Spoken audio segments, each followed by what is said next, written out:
The bird sounds so good. I'd love to just sit here in this little shady spot that I found, tucked in the corner of the greenhouse.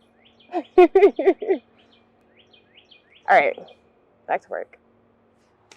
Several things to do in the garden today, starting with planting up this raised bed with some bare root strawberries. And the strawberries I have are from Urban Farmer Seeds, and they are the Ozark strawberry, and it is a ever-bearing variety.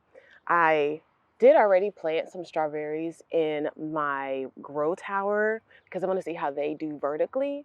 And the ones that are in the grow tower are a June-bearing strawberry called Whopper. And they've already begun to put on fruit. So an update for those will be coming very soon. But these strawberries will be going into this raised bed, and I am picturing them just flowing like from the sides, like spilling over the raised beds. I think that would look really pretty.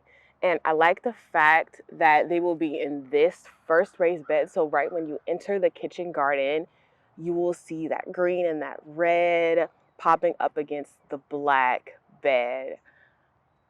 It should look really good. But I'm going to go ahead and get started, and I am just using a seeding square as my template to create my spacings for my strawberries, and I will be following the blue holes because you can plant 4 strawberries per square feet. So let's get started.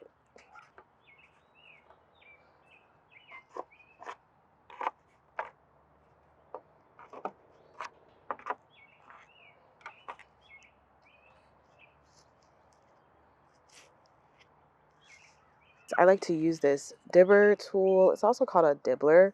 I purchased this from Amazon. It is my favorite tool to use in the garden. Love using it. I will link it in the description if you guys are interested in getting your own. It works pretty well, especially for planting these. And when planting these, you just want to make sure that you're only bearing the roots, not the crown. They look kind of intimidating to plant, but they are really, really easy. And you want to make sure that you fan the roots out too. Make sure your hole's big enough. Make it a little bit bigger.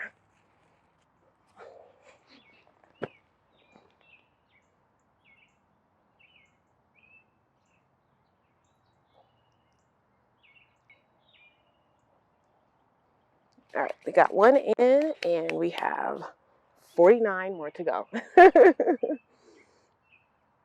To fit the bare root strawberry, and we're going to get it in. You can hold it up right at the soil line and make sure you don't bury the crown. And you just push in the soil. Simple, and all of these will start to green up now that they have sunlight. They green up pretty fast, just a couple of days.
So that process took longer than I thought it would.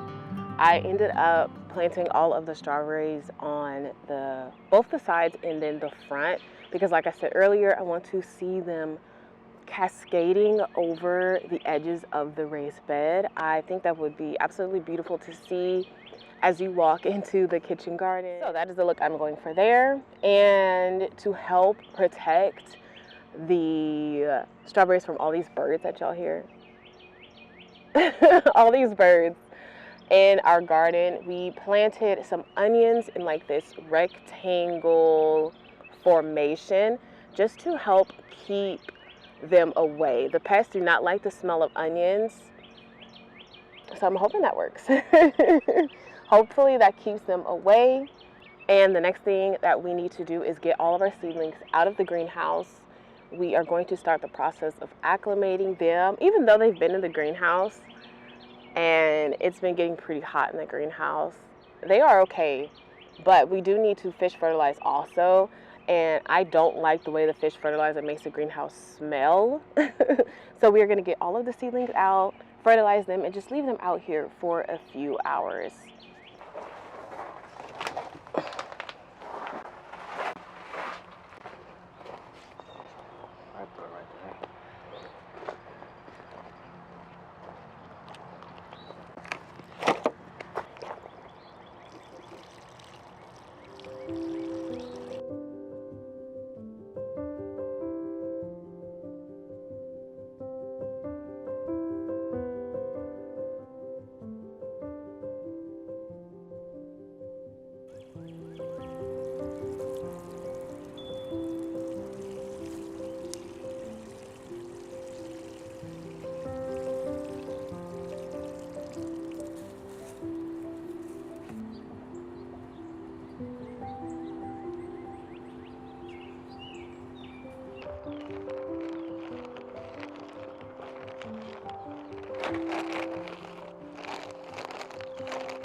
I am back out here in the garden.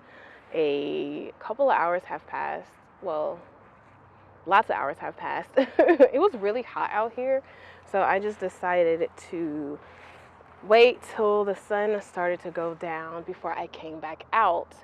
And I'm starting the evening off with filling up these 3 raised beds with some potting mix. I mentioned in my other video that the only thing that was missing was the potting mix, fertilizer, and worm castings. I already added in the fertilizer, so I'm just trying to work all of this in. They say on the bag of the specific potting mix, it says to work it down like 4 to 6 inches.